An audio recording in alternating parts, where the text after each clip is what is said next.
साथियों, जय हिंद, जय भारत, वंदे मातरम। मैं आपका साथी वेटरन ओम प्रकाश जैसलमेर से। आज हम 2-3 मुद्दों पे मंथन करेंगे और बहुत छोटा छोटा मंथन करेंगे।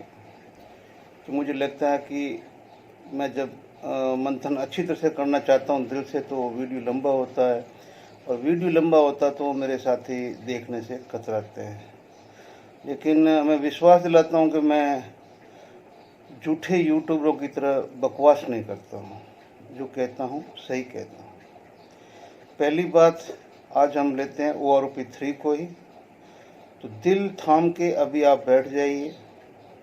सरकार की तरफ से ये, अगर, क्योंकि ये एक पैकेज है 5 साल का, 5 साल के बाद 5 साल का पैकेज है। अगर कोई भी नीति होती तो इस जो डिफेंस बजट के हिस्से में जो आया उसके अंदर वो पैकेज भी शामिल होता। जब हमने विस्तृत जानकारी की तो हमें पता चला कि OROP3 का कोई विशेष, मतलब कि अलग तरह से OROP के लिए सिंगल 1 पैसे का अलॉटमेंट या उसकी चर्चा इस बजट में तो नहीं है। तो मुझे नहीं लगता कि इस बजट के आधार के ऊपर आपको OROP3 में कुछ मिलेगा। हाँ, आपको वही मिलेगा जो पिछले कई महीनों से हमारे यूट्यूबर साथी आपको टेबलें बना बना के दे रहे थे और आपके खातों में पैसे पहुंचा रहे थे, और आप लोगों ने भी उन पर अच्छा विश्वास किया, उनकी खबरों के सूत्रों पे विश्वास किया। लेकिन हमारे पास तो ऐसे कोई सूत्र थे नहीं जो कि हम आपको डाल दें। तो हम तो आपको यही बोलेंगे कि भी अब हमें कंफर्म हो चुका कि इस बजट के आधार के ऊपर आपको OROP3 का आप भूल जाइए। हाँ, जो पे पेंशन जो है, अगर ज़्यादा से ज़्यादा ये सेना के ऊपर मान लो सरकार कोई ऐसा प्रेशर डाले कि भी आप इसी बजट में से कुछ एडजस्टमेंट करके और 50% 15 अगस्त से पहले मर्ज कर दो, क्योंकि प्रधानमंत्री को भी 15 अगस्त को एक भाषण देना है। उस भाषण की भूमिका में सेना को और तो कुछ है नहीं। तो हो सकता है कि ये अभी जो जुलाई का अगस्त में DA डिक्लेयर करे, और DA डिक्लेयर करे 50% शामिल कर दे, लेकिन इसकी मुझे 15 अगस्त से पहले 1% उम्मीद है। कितनी? 1%, 99% नहीं है। ठीक है ना? तो इसलिए आपसे हाथ जोड़ के विनती इतना ही करता हूँ कि पहले तो इन झूठे गिद्धों से दूर हो जाइए, सही लोगों से सही साथ चलिए, उनको बल दीजिए, वो आपकी सही आवाज़ उठाए।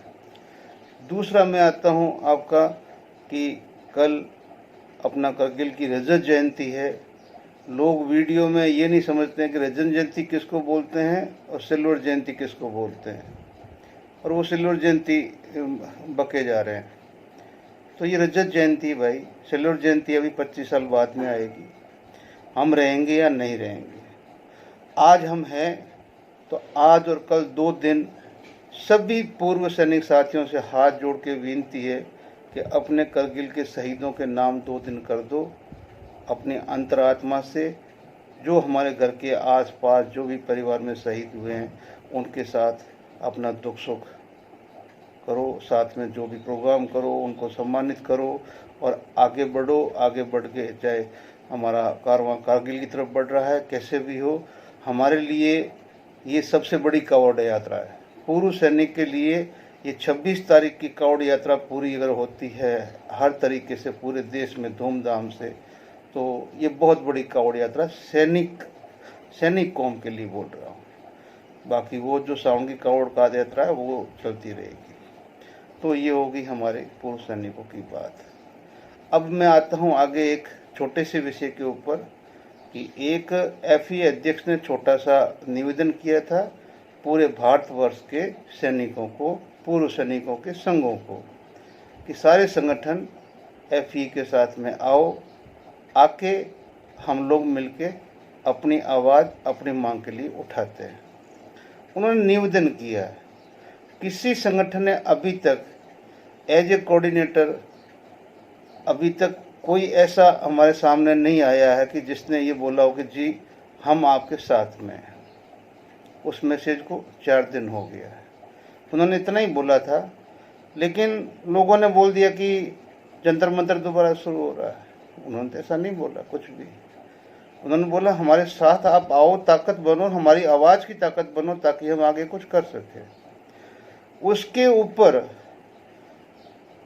साबका से निष्कासित कि उनके 14 महीने के कर्मों से साबका ने वो 2-4 व्यक्तियों को उठा के बाहर फेंके हुए आज 3 महीने हो गए हैं, और कहीं वो साबका नहीं। और साबका के लोगों ने स्वीकार किया है कि इन्हीं लोगों ने ये जो हमारा जंतर मंत्र का जो जितना भी तोड़ फोड़ करना था, ये उसके यही है। मेरे पास में सरदार प्रगट सिंह साहब का भी मैसेज है, घोषल साहब का भी है, पंजाब के अच्छे जो वक्ता है उनका भी है। मैं नहीं चाहता कि हमारे बीच में फूट पड़े और मैं वो वक्तव्य आपके बीच में दूं, लेकिन उन्होंने ये स्पष्ट कहा है, ठीक है ना। प्रगट सिंह साहब ने तो यहाँ तक बोल दिया था कि अगर ये रहते हैं तो मैं साहब का छोड़ दूंगा। इनको निकालना पड़ा। अभी ये बोल रहे हैं कि 23 जुलाई का आंदोलन साबका का था। अरे भाई, साबका तो वो एफयू में हो गई थी, मर्ज हो गई थी, लेकिन एफयू को अपना समर्थन नहीं दिया। अब जब एफयू के अंदर वो साबका है ही नहीं, समर्थन ही नहीं है, ये राज जाके खुलता कठुआ के अंदर जब साबका का नाम नहीं पुकारा जाता है। एफिलेटेड संघों का जो संगठन एफिलेट थे एफईएम में, उसमें जब नाम नहीं पुकारा जाता है प्रगट साहब का, तब वहाँ प्रश्न उठता कि प्रगट साहब का नाम नहीं पुकारा। तब अर्जुन सिंह राठौड़ बोलते हैं कि भाई ऐसा है कि आज तक इन्होंने अपना हमारे को दिया नहीं है। और जिसने भी क्लिप देखी है 9 अप्रैल की, उसमें अर्जुन सिंह राठौड़ ने हाथ जोड़ के खड़ा होकर ये कहा था कि मैं लीग का बंदा हूँ, मैं आपके लिए उपयुक्त नहीं हूँ। मुझे जो जो चीज़ जिस तरह से मतलब फोर्स किया गया, मैं यहाँ तक पहुँच गया और मैं नहीं बनना चाहता। उस टाइम मुझे वर्ड याद है प्रगट सिंह साहब के, और प्रगट सिंह साहब ने बोला तू बैठ जा। वो बैठ गए। अब ये अपने ऊपर से ढाल रहे हैं। तो जयपुर फ़ोन करने वाला नलिन तलवार था, नहीं आए तो आपके घर के सामने वो हो जाएगा, प्रदर्शन हो जाएगा, उनके पास में है। जयपुर जाके मैं अर्जुन साहब को लेने के लिए आया हूँ, वो बंदा आज मौजूद है, मरा नहीं है, जिसमें ये कपिल गया था। अब ये वो ढाल रहे हैं। हाँ, रिकमेंडेशन उनकी थी, लेकिन हरपाल तो इसके बीच में कभी आज तक आया ही नहीं था। हरपाल का तो नाम मैंने कल इसके वीडियो में पहली बार सुना। तो ये मैं आपको, मेरी अगर कोई छोटी सी भी जो व्यूवरशिप है, तो मैं उनको हाथ जोड़ के बोल रहा हूँ कि ये एक ही बंदा है जो इस पूरे आंदोलन के अंदर पॉलिटिक्स पार्टियों के साथ मिला हुआ है। इसका एक ही एजेंडा है कि मैं पूर्व सैनिकों को इकट्ठा नहीं होने दूंगा, बस। अब आप समझे तो समझे, ना समझे तो आपकी मर्जी है। क्यों कि उसने अपना इस तरह का मतलब एक स्ट्रक्चर डेवलप कर दिया है कि वो कैसा भी वीडियो डालेगा उसको अपना आराम से 50,000 व्यूअर मिल जाते हैं, ठीक है ना। और जब मिल जाते हैं तो उसका काम हो जाता है, उसको अपनी ओआरओपी मिल जाती है। उसको क्या करना आपकी ओआरओपी से। उन्होंने जो जिसको कमेंट किया है ना, जिसको कमेंट किया कि मैं एक नहीं होने दूंगा, तो वो अपने में कामयाब है। जब जब हम एक प्लेटफॉर्म पे आए हैं, तब तक इसने वहाँ पे पेट्रोल और तीली दोनों साथ में लेके गया है। ये आपके सामने प्रैक्टिकल उदाहरण है। जो संस्था एफईए के अंदर अपना सहमति पत्र ही नहीं दे है ही नहीं, वो संस्था एफईए अध्यक्ष को बाहर का मतलब वो आदेश कैसे दे सकती है भाई। समझ से बाहर है। मेरे तो बाहर है, आप लोगों को आती है, अच्छी बात है। तो मैं इस मैटर पर नहीं जाता हूँ। मुझे है कि ऐसी अनगल बातों का एफईए अध्यक्ष को अच्छी तरह से सैनिक समाज को मैसेज देना चाहिए। वो आज तक इग्नोर कर रहे हैं कि उनका कहना एक ही है कि ये एक मामूली, वो इसको बिल्कुल वही समझते हैं कि यार इसका कोई लेवल है नहीं, बस ठीक है मेंबर बढ़ा लिए, इसके दिमाग के भी बहुत है। 35 लाख में क्या, इसके दिमाग में क्या 50-60 हज़ार होंगे, नहीं होंगे ना, ठीक है, करने तो इसको जो करना है। जहाँ तहाँ से मुँह की खा रहा है।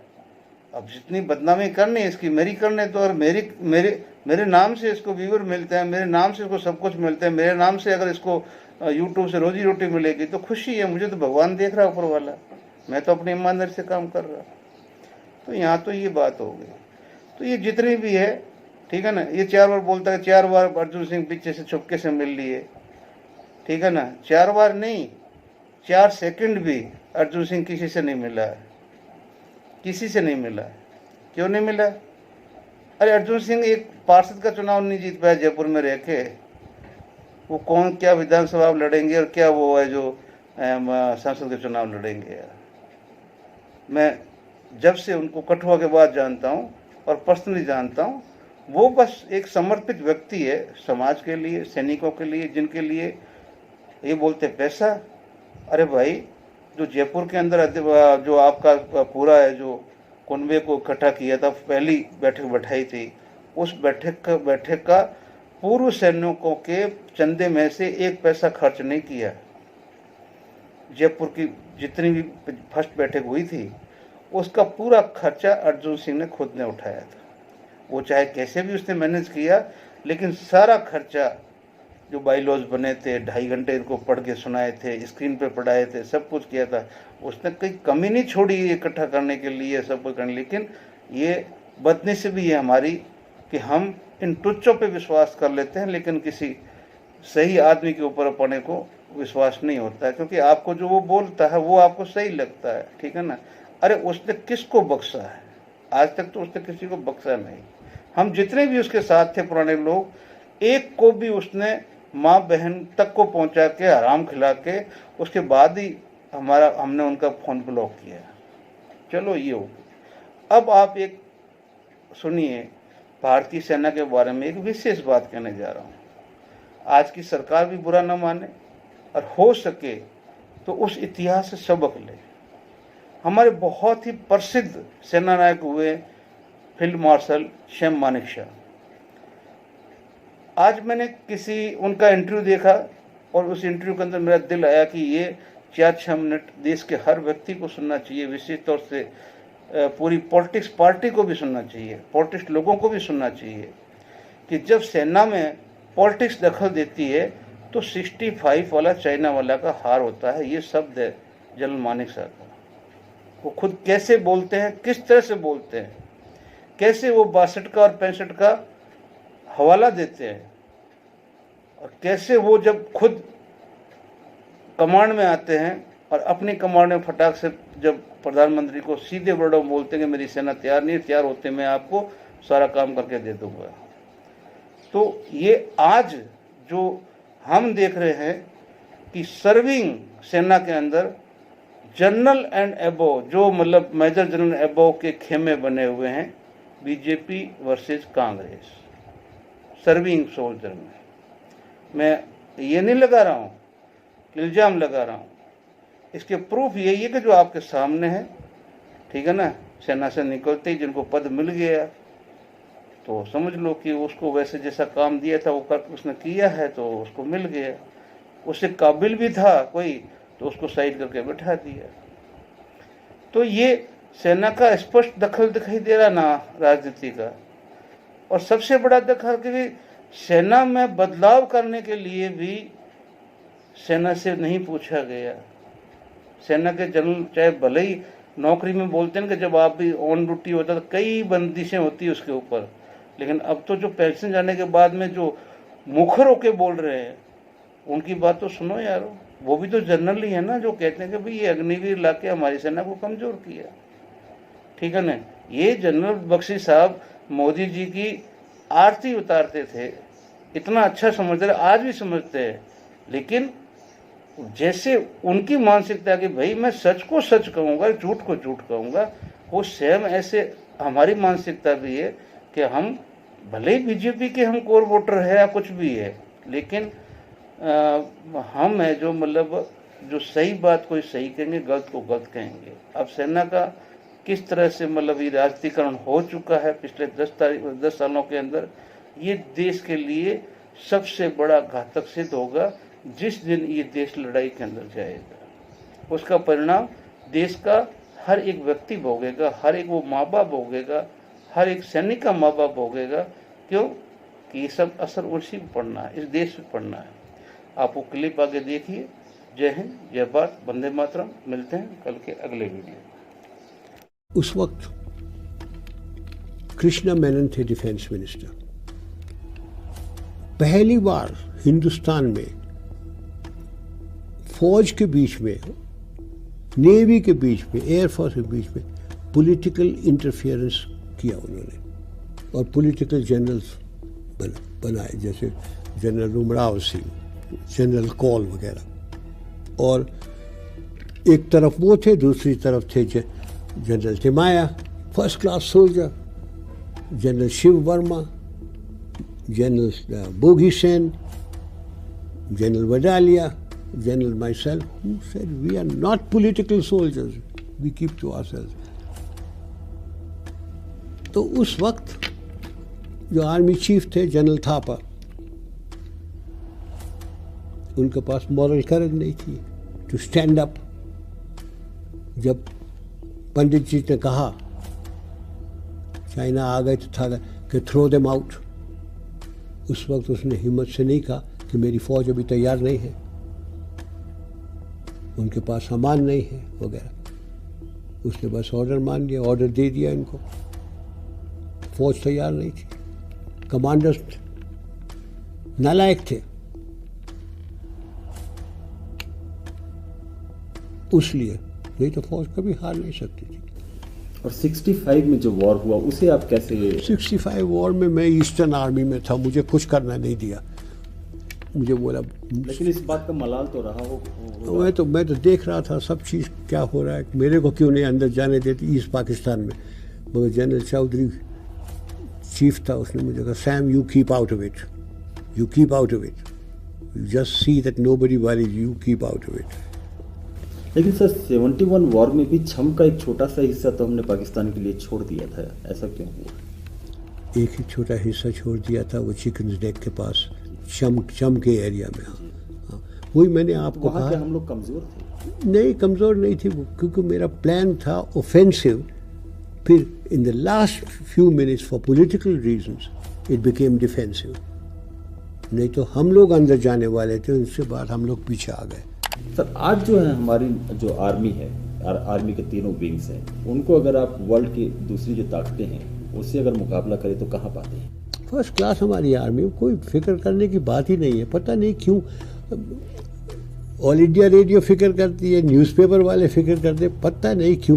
फिक्र करने की वजह यह है कि अभी आर्मी की तरफ से भी कहा जाता है, नेवी और एयरफोर्स की तरफ से, कि जो टैलेंट पहले आता था, ज्वाइन करता था इन विंग्स को, अब वो टैलेंट नहीं आता, वो कॉर्पोरेट में चला गया है या चला जा रहा है। और यहाँ पर सब स्टैंडर्ड कहा जा सकता है कि वो क्वालिटी लोगों की आ रही है। तो क्या इससे आर्मी के ऊपर असर? ये हमेशा बोलते रहते हैं, हमेशा बोलते रहे। मेरे वालिद साहब बोलते कि आजकल के लड़के में कुछ नहीं है।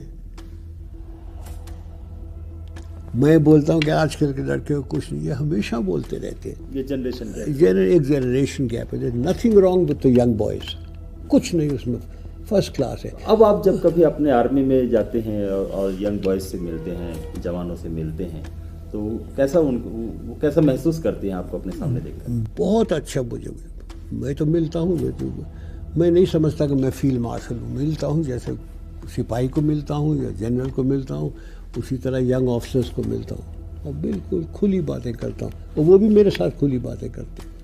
सर जो सिचुएशन जनरल नियाजी के सामने बांग्लादेश में थी, अगर मान लीजिए वही सिचुएशन आपके सामने होती तो आप क्या करते? कैसे हो सकती है हमारे सामने? नहीं, उनके सामने जैसे हो गई, आपके सामने होती तो क्या होता? अब मैं क्या जवाब दूं आपको? मैं भी लड़ाई की है जापानियों के साथ, मैंने भी मार खाई है, मगर हमारे जवान बहुत फर्स्ट क्लास है लड़ने वाले। जनरल नियाजी की कसूर नहीं मैं कुछ समझता, वो घेरा हुआ था, उसका जो बेस था 1000 मील दूर से, उसको कोई मदद आ नहीं सकती थी। तो उस समय जनरल टिक्का खान जो वेस्टर्न, पहले टिक्का खान थिया, फिर टिक्का को निकाल दिया था। वो वेस्टर्न में चले गए थे। मेरा बर्ताव प्रिजनर्स के साथ बहुत फर्स्ट क्लास था। इस कारण पहले तो कि वो सिपाही थे, दूसरा कि हिंदुस्तान और पाकिस्तान सालों से फजूल अपने आप झगड़ा करते रहते। अंत में ये जो 93,000 हैं ये घर जाएंगे। जैसे हमारे जवान हैं गांव में रहते हैं, जाके खटिया पे बैठेंगे, हुक्का पिएंगे, बाकी सब जमा होंगे। वो क्या कहेंगे? ये लोग जाके कहेंगे कि देखो हिंदू इतना ख़राब नहीं है, हमारे साथ कितना अच्छा बर्ताव किया। तो ये जो दुश्मनी है फजूल है। ये लेकिन क्या आप समझते हैं कि आपकी एक कोशिश कामयाब रही कि अभी पाकिस्तान को सबक मिल गया जो उसे मिलना चाहिए? पता नहीं क्या मिलता, ये सब पॉलिटिकल बातें हैं। मेरा ख्याल के जो खाना हम खाते हैं वो खाते। अफसरों से भी मिला था वगैरह, बहुत खुश थे। अफसरों में आप बता रहे थे जनरल टिक्कर खान से भी आप मिले थे? मैं जनरल टिक्कर खान से मिला उनके साथ क्या आपकी? बिल्कुल, मेरे से बहुत जूनियर था। Call me sir, looked after me, took me round, सब। तो जंग के बारे में कोई बात नहीं की? कुछ भी नहीं, कुछ रिएक्शन नहीं था। इनफैक्ट उनके 3 एयरफोर्स के अफसर जो पाकिस्तान जाने वाले थे प्रिजनर से, गलती से रह गए थे। तो जब मैं गया एयरफोर्स में तो उनको लेके गया था साथ। handed them over by mistake, these were left behind and they were delighted.